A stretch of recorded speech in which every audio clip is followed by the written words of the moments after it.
If your regional resources look like this, or maybe like that, then you've come to the right place.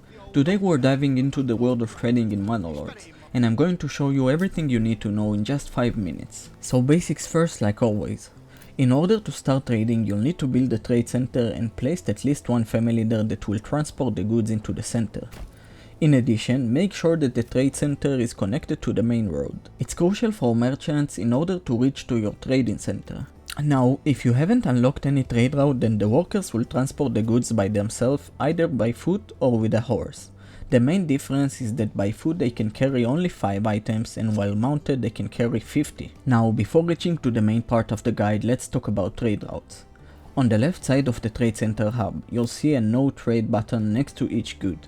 When you press this button, another 3 options will pop up, and this is what they offer. At number 1 we got the no trade.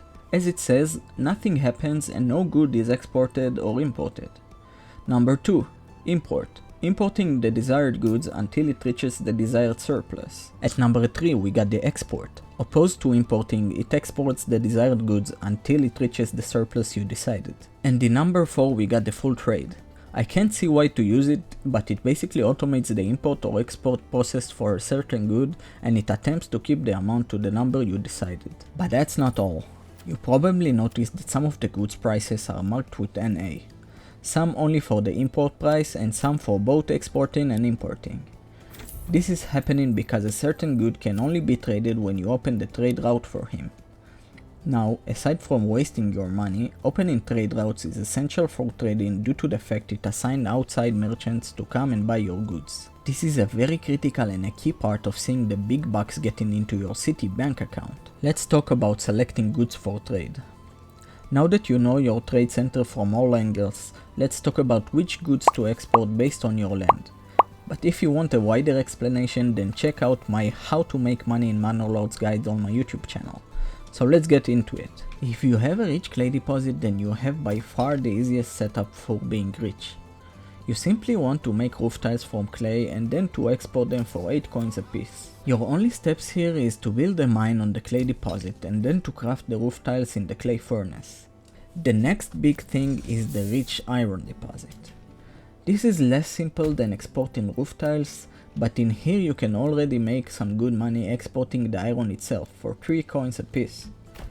Here it's a bit more complex due to the fact you'll need to build a bloomery and just then to transform a level 2 burgage plot into the blacksmith. Then you could craft some sidearms that can be exported for 8 coins a piece like the roof tiles. Lastly, we got the rich berries deposit. In here I'll suggest exporting dyes that can be sold for 4 coins.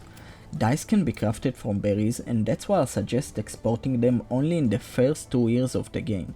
Here I'll suggest to open the forest management node in the development tab in order to double the amount of berries in the deposit. These 3 ways are only the most basic ways to start getting money in the game, and I don't want to eat your brain too much. But before continuing, if you found this video useful, please give it a thumbs up and subscribe to my channel for more tips and guides. A few words on the livestock trading, because I guess you came here only to learn about the trade center, you greedy people. If you don't build the livestock trading center, you'll be able to import only 1 animal per 1 month. That is totally fine if your only desire is to use hitching posts or farmhouses. But in a case you want to start growing stock for different purposes like getting wool, fertilizing the lands and many more, you're going to need to import livestock through the livestock trading center. Moving on to the final and maybe most important section in our guide, the development nodes. There are only 2 development points that directly impact the trading center, and these are the trade logistics and the better deals. Starting out with trade logistics. This node basically reduces the costs of opening trading routes. I think it's a must unlock if you're planning to rely heavily on trading, because in the long run it can save you up to thousands of coins. Next up is better deals. This node is going to cut drastically your import prices. This can be a game changer in later stages when you want to import a lot of food, ale or any sort of good that will provide the survival of your villagers. And that's all you need to know in order to start trading in Manor Lords. If you enjoyed this video or found it helpful, please hit that like button and subscribe for more in-depth guides and tips. Thank you very much for staying. Until next time.